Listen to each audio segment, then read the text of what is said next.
मंजिलें उन्हीं को मिलती है जिनके सपनों में जान होती है। मंजिलें उन्हीं को मिलती है जिनके सपनों में जान होती है। पंख होने से कुछ नहीं होता यारो, हौसलों से उड़ान होती है, हौसलों से उड़ान होती है। धन्यवाद। फ्रेंड्स, जब सागर शांत हो तो जहाज के चालक को अधिक होशियार से जहाज चलाने की आवश्यकता नहीं पड़ती, लेकिन जैसे ही तूफान आता है और जहाज डूबने का खतरा पैदा होता है, तब यही चालक या कप्तान अधिक सावधानी बरतने लगता है। जब जहाज में सवार सभी लोग घबरा रहे होते हैं, तब यही कप्तान मुस्कुराता हुआ अपनी संपूर्ण योग्यता को काम में लाता हुआ जहाज को डूबने के संकट से बचाकर सही सलामत ले जाता है। वास्तविक ऐसी योग्यता की परीक्षा दुख और संकट के समय में होती है। जब कोई इंसान थोड़ी पूंजी लगाकर अपने व्यापार का विस्तार करता है तो उसे वर्षों तक कठोर परिश्रम करने पड़ते हैं। इस परिश्रम से वह कुछ कमाने को होता है। यह परिश्रम ही उसके विजय का प्रतीक होते हैं। अपने ग्राहकों को शब्द जाल में फंसाकर अपने व्यापार को बढ़ाता है और एक दिन सफल व्यापारी बन जाता है। बाद में छोटे मोटे कारोबारी संकट उसका कुछ नहीं बिगाड़ पाते। जो लोग इससे पहले उसे कम पूंजी वाला समझकर उसका मजाक उड़ाया करते थे, आज वही लोग उसकी सफलता की प्रशंसा करते नजर आते हैं। इसे कहते हैं अपने हाथों अपने भाग्य का निर्माण, आत्मशक्ति का चमत्कार। फ्रेंड्स, जिसके पास धन की शक्ति हो उसे शिक्षा प्राप्त करके या विद्या प्राप्त करके आत्म विकास करने का अवसर कहां है? वह तो धन की शक्ति पर निर्भर कर यही सोचता रहता है, मैं चाहूं तो विद्वानों को कर ही सकता हूं। लेकिन फ्रेंड्स, जो विद्या प्राप्त करना सबसे जरूरी समझता है, वह रात रात भर अध्ययन करता रहता है, क्योंकि उसे पता है कि उसका कोई सहारा नहीं। सहारा बनेगा तो वह उसका अपना स्वयं का ज्ञान। जिस आदमी को पता हो जाता है कि उसे बाहरी सहायता मिलना बंद हो गया है, वो या तो अपने पांव पर खड़ा हो जाएगा, गिर जाएगा। वास्तविक उस समय उसे बहुत ही कठोर परिश्रम की आवश्यकता महसूस होती है। असफलता के कलंक से बचने के लिए उसे अपने व्यक्तित्व की रक्षा करनी चाहिए। ऐसे लोग अपने आत्मविश्वास की शक्ति के बल पर दिन रात कड़ी मेहनत करते हैं और सफल हो जाते हैं। फ्रेंड्स, जब मनुष्य पर संकट की घड़ी आ जाती है, जब वो किसी भी तरह से अपनी जीविका चलाने में असमर्थ हो जाता है, तब कोई विरला होता है जो सफलता प्राप्ति के लिए खून पसीना एक कर देता है, ताकि उसे असफलता का मोह न देखना पड़े। संकट काल में तो मनुष्य की बुद्धि का पता चलता है। कई बार ऐसे अवसर पर ऐसी सफलता मिलती है जिसकी मनुष्य ने सपने में भी आशा नहीं की होती। वो स्वयं सोचने लगता है कि मुझे इतनी सफलता कैसे मिली। वास्तविक ऐसी शक्ति हर इंसान के भीतर छुपी होती है, परंतु वो उसे पहुंचा नहीं पाता है। जैसे वह संकटों से गिर जाता है, वैसी यह शक्ति बाहर निकलकर उसकी सहायता करने आ जाती है। जो काम इससे पहले वह संभव समझ रहा था, वही काम पूरे होने लगते हैं। इसका कारण यह है, जब मनुष्य का जीवन चारों ओर खतरों से घिर जाता है, तब उससे बाहर निकलने के लिए वह हाथ पैर मारना शुरू कर देता है, और इस संघर्ष से ही उसकी बुद्धि तेज हो जाती है। उसमें एक प्राकृतिक नैसर्गिक शक्ति आ जाती है। फ्रेंड्स, अपने जरूरतों की पूर्ति के लिए संघर्ष करना हम सभी का कर्तव्य है। संघर्ष से ही तो हमें सफलताएं मिलती है। जिनमें संघर्ष करने की इच्छाएं ना हो, वो तो असभ्य जंगली कहलाएगा। आखिरी 2 मिनट से पूरे ध्यान से बैठे बैठे सावधान। आवश्यकता ही आविष्कार की जंगी है। यह जगत का ही कमाल है जिसने मानवीय सभ्यता को कहां से कहां पहुंचा दिया। अश्म युग से संगणक युग तक जरूरती लक्ष्य का निर्धारण करते, इसे पाने के लिए वैज्ञानिक तथा शोधकर्ता जी जान से जुट जाते हैं। मनुष्य की गुप्त शक्ति का पता उस समय चलता है जब कोई जरूरत आकर उसके सामने खड़ी होती है, उसकी पूर्ति के लिए वो संघर्ष करता है। मनुष्य की अगुप्त शक्ति आपातकाल में प्रकट होती है।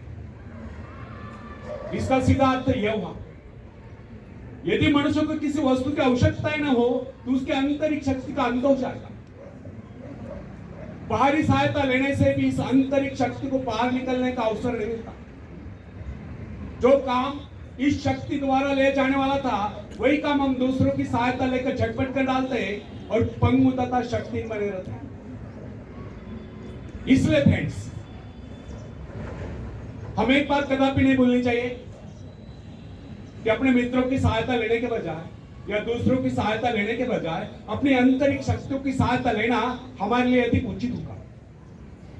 क्योंकि आत्मनिर्भरता एक ऐसी शक्ति है जो मित्रता यानी कि मित्रों से ली हुई सहायता, प्रभाव, दूसरों का प्रभाव, धन संपत्ति, दामकरी का, ऊंचा वंश यानी कि ऊंचे खानदान में जन्म पाई व्यक्ति का सहारा लेना या बाहरी किसी भी प्रकार की सहायता, इन सब की सामूहिक शक्ति से ही शक्तिशाली होती है। इन शॉर्ट, आत्मनिर्भरता एक ऐसी शक्ति है जो मित्रता, प्रभाव, धन संपत्ति, ऊंचा वंश या बाहरी किसी भी प्रकार की सहायता, इन सब की सामूहिक शक्ति से ही शक्तिशाली होती है। आत्मनिर्भरता की सहायता लेकर मनुष्य भीषण से भीषण बाधाओं को भी पार कर जाता है, भयंकर कठिनाइयों पर भी विजय प्राप्त करता है, बड़े से बड़े आविष्कार यानी कि शोध करने में भी सफल हो जाता है। इंसानी गुणों में सबसे अधिक शक्ति आत्मनिर्भरता की। जो इंसान अपने सहारे जीता है, जो अपने बल पर चलता है, जो अपने लक्ष्य पर चट्टान के भांति डटा हुआ है, जो बाधाओं को सामने देखकर जरा भी विचलित नहीं हुआ, जिससे अपनी कार्य कुशलता और कर्म शक्ति पर पूरा विश्वास है, वही सफल होता है। सत्य, पवित्रता और सुंदरता पर प्यार करना मनुष्य का स्वभाव है। जो व्यक्ति मौलिक विचारों के बल पर जीता है, जिसके कुछ सिद्धांत हैं जिन पर वह आरूढ़ रहता है, जो अपने वसूलों पर दृढ़ता से कायम है, लोग उसे आश्चर्य से देखते हैं, उसके अनुयायी यानी कि शिष्य बनने का प्रयत्न करते हैं, क्योंकि लोगों के दृष्टि में वो महान है। फ्रेंड्स,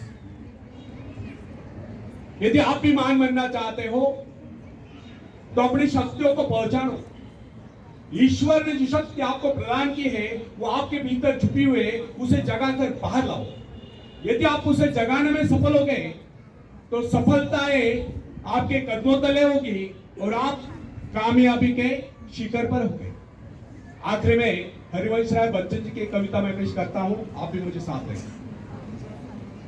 लहरों से डरकर नौका पार नहीं होती, कोशिश करने वालों की कभी आवाज, कोशिश करने वालों की कभी नन्ही चींटी जब दाना लेकर चलती है, चढ़ती दीवारों पर 100 बार फिसलती है।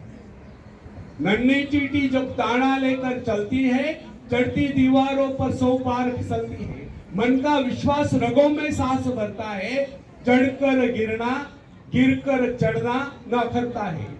आखिर उसकी मेहनत बेकार नहीं होती, कोशिश करने वालों की कभी कोशिश करने वालों की कभी डुबकियां सिंधु में गोताखोर लगाता है। सिंधु में भी समंदर में डुबकियां सिंधु में गोताखोर लगाता है, जा जाकर खाली हाथ लौट कर आता है। मिलते नहीं सोजी मोती गहरे पानी में, मिलते नहीं सोजी मोती गहरे पानी में, मुट्ठी उसकी खाली हर बार नहीं होती, कोशिश करने वालों की कभी कोशिश करने वालों की कभी। और आखिरी पद आप सबके लिए बहुत इंपॉर्टेंट है, पूरे ध्यान से सुनिए। असफलता एक चुनौती, इसे स्वीकार करो। असफलता एक चुनौती, इसे स्वीकार करो। क्या कमी रह गई देखो और सुधार करो। जब तक न सफल हो, नींद चैन को त्यागो तुम, संघर्ष का मैदान छोड़कर मत भागो तुम। कुछ किए बगैर जय जयकार नहीं होती, कोशिश करने वालों की कभी आवाज, कोशिश करने वालों की कभी। धन्यवाद।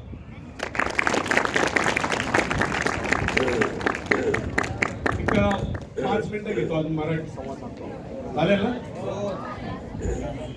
तर 10 मिनिटं घेऊ अजून. बरं ठीक आहे. नेक्स्ट टाइम परत बोलवलं तर परत मी दुसरा टॉपिक घेऊ, चालेल. तर 5 मिनिटं घेतो. आपल्याकडे युवा दिन कोणत्या तारखेला साजरा होतो? 12 जानेवारी. कोणाकोणाची जयंती असते त्या दिवशी? स्वामी विवेकानंद आणि मुलींना माहिती पाहिजे, संस्कारांचं माहेरघर राजमाता जिजाऊ माँसाहेब या 2 महान व्यक्तींची जयंती असते 12 जानेवारीला. तर राजमाता जिजाऊ माँसाहेबांनी संस्कार दिले आणि स्वामी विवेकानंदांनी एक सुविचार दिले युवकांसाठी. स्वामी विवेकानंद हे फक्त 40 वर्ष जीवन जगले, परंतु त्यांनी जे काही अनमोल विचार मागे ठेवले ते अनंत काळ येणाऱ्या नवीन पिढ्यातील युवकांना प्रेरणा देत राहतील. म्हणून त्यांची जयंती ही युवा दिन म्हणून साजरी होते. तर त्यांचे काही सुविचार या ठिकाणी मी सांगू इच्छितो युवकांसाठी. स्वामी विवेकानंदांचा एक सुविचार आहे युवकांना, arise, awake and stop not till the goal is rich. उठा, जागे व्हा आणि तोपर्यंत थांबू नका जोपर्यंत तुम्ही तुमचं ध्येय गाठत नाही. अथक परिश्रम करा, मेहनत करा आणि आपलं लक्ष हासिल करा. स्वामी विवेकानंदांनी हे पण सांगितलं, हे विश्व एक व्यायामशाळा आहे आणि आपण सर्व इथे व्यायाम करण्यासाठी आलेलो आहोत. त्यांच्या सांगण्याचा अर्थ असा नाही की आपल्या सर्वांना मल्ल व्हायचं. त्यांच्या सांगण्याचा व्यापक अर्थ असा आहे, आपल्याला शारीरिक, मानसिक आणि बौद्धिकदृष्ट्या सक्षम व्हायचं आहे. आपलं मनगट, आपलं मन आणि आपला मेंदू बलवान बनवायचा आहे. मग शारीरिकदृष्ट्या सक्षम होण्यासाठी जिमलाच गेलं पाहिजे किंवा व्यायामशाळेत गेलं पाहिजे असं काही नाही. आता ज्यांची आर्थिक परिस्थिती उत्तम असेल जाऊ शकतं, नो प्रॉब्लेम. परंतु सर्वसामान्यांसाठी सांगतो, सकाळी उठल्यापासून रात्री झोपेपर्यंत ज्या ज्या शारीरिक श्रम करण्याची संधी आहे त्या संधीचं सोनं करायचंय, अंग झोपून काम करायचं. आज सांगायला थोडंसं दुर्दैव सांगावं असं वाटतं की मराठी माणूस काम करत नसल्यामुळे परप्रांतीयांवरती अवलंबून राहावं लागतं किंवा परप्रांतीयांच्या नावाने आपण खडे फोडतात. याला कारण आपण अंग झोपून काम करत नाही, पडेल ते काम करत नाही.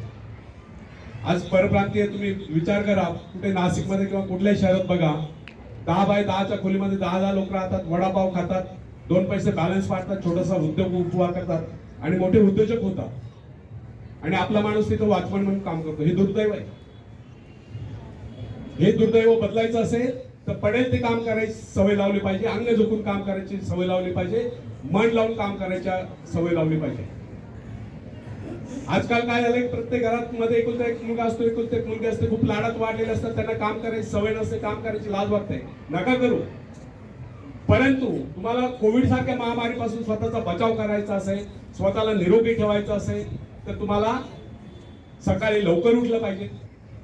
जॉगिंग करा, रनिंग करा, स्विमिंग करा, सायकलिंग करा, योगासन करा, प्राणायाम करा, मैदानी खेळ खेळा, व्यायाम करा आणि दिवसातून एकदा तरी शरीरातून घाम निथळेल एवढे शारीरिक श्रम आपले झाले पाहिजे आणि रोज झाले पाहिजे. त्यातून तुमच्या शारीरिक क्षमता विकसित होईल. दुसरी गोष्ट, मानसिकदृष्ट्या सक्षम होण्यासाठी आपल्या मनावरती, आपल्या इंद्रियांवरती ताबा असला पाहिजे आणि सर्वात महत्वाचा आपल्या विकारांवरती ताबा असला पाहिजे. विकार कोणते थोडक्यात सांगतो, काम, कामना, इच्छा, क्रोध, लोभ, मोह, मत्सर, द्वेष, आळस, नैराश्य, उदासी यांना मनातून हद्दपार करा. नेहमी आनंदी राहा, उत्साही राहा, कार्यतत्पर राहा, स्वतःला चांगले विचार आत्मसात करा, त्या विचारांना कृतीत आणा, आचरणात आणा, त्यातून तुमचा भविष्यकाळ उत्तम होईल. एक गोष्ट लक्षात ठेवा, ईश्वराने आपल्या सर्वांना उदंड आयुष्य दिलेलं आहे, परंतु या संपूर्ण आयुष्याचा फक्त एकच क्षण आपल्या हातात आहे. कोणता सांगता येईल? एकच क्षण आपल्या हातात आहे. गेला तो भूतकाळ इतिहास जमा झाला, येणारा भविष्यकाळ आपल्याला माहिती नाही. मग हा वर्तमानातला प्रत्येक क्षण तुम्ही कसं जगतात, कसं विचार करतात, त्या विचाराला कसं कृतीत आणतात, आचरणात आणतात, त्यावर तुमचा भविष्यकाळ अवलंबून आहे. म्हणून सांगणं एवढंच आहे की नेहमी चांगले विचार आत्मसात करा, त्या विचारांना खतपाणी घाला, त्यांना कृतीत आणा, आचरणात आणा, त्यातून तुमचा भविष्यकाळ उज्ज्वल होईल. तिसरी गोष्ट, बौद्धिकदृष्ट्या सक्षम होण्यासाठी आपण सर्व बालपणापासून शिक्षण घेत आहात. मग हे शिक्षण घेत असताना मुलींनो इकडे लक्ष द्या.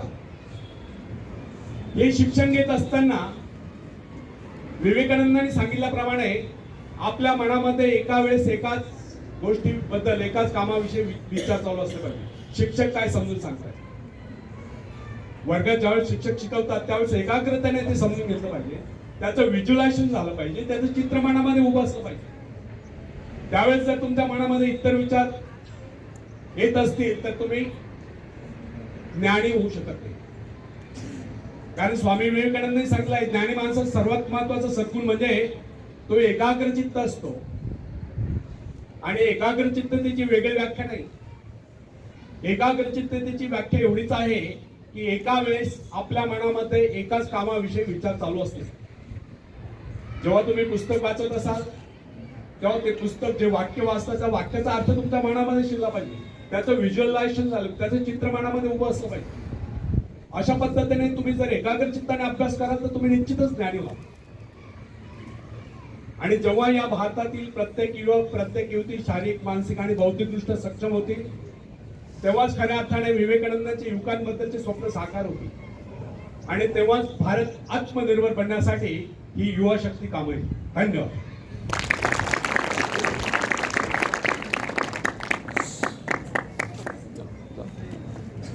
मुलं आता ऊन लागलं नाही तर घेतलं सुद्धा आम्ही पण ऊन.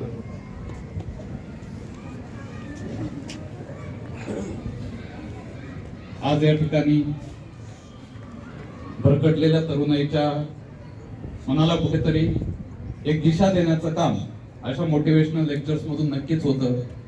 त्याच अनुषंगाने आयर सरांनी अत्यंत उद्बोधक अशा त्यांच्या वाणीतून सर्व विद्यार्थ्यांना मार्गदर्शन केलं, ज्यातून विद्यार्थ्यांच्या सवयी बदलतील आणि नक्कीच एक आत्मविश्वासाने आत्मनिर्भर भारत हे जे काही एक वेदवाक्य आजच्या काळात गव्हर्नमेंटचं झालेलं आहे ते नक्कीच साध्य होईल असा विश्वास या निमित्ताने आयर सरांना आपल्या सर्वांच्या वतीने देऊया. सरांनी आपल्यापर्यंत येऊन हा मोलाचा संदेश आमच्या विद्यार्थ्यांपर्यंत पोहोचवला, त्याबद्दल आदरणीय सरांचं मनपूर्वक आभार मी या ज्ञान संकुलाच्या वतीने मानतो. त्याचबरोबर या ठिकाणी उपस्थित असलेले ज्येष्ठ प्राध्यापक Paithane sir, Pagar sir, Deore sir, More madam, Shete madam, Dige madam आहेत, Mogal madam, Tambe madam, Balerao madam, Borade madam, Sanap मामा, सर्व विद्यार्थी मित्रमैत्रिणी ज्यांच्यासाठी खऱ्या अर्थाने आजचा हा कार्यक्रम होता.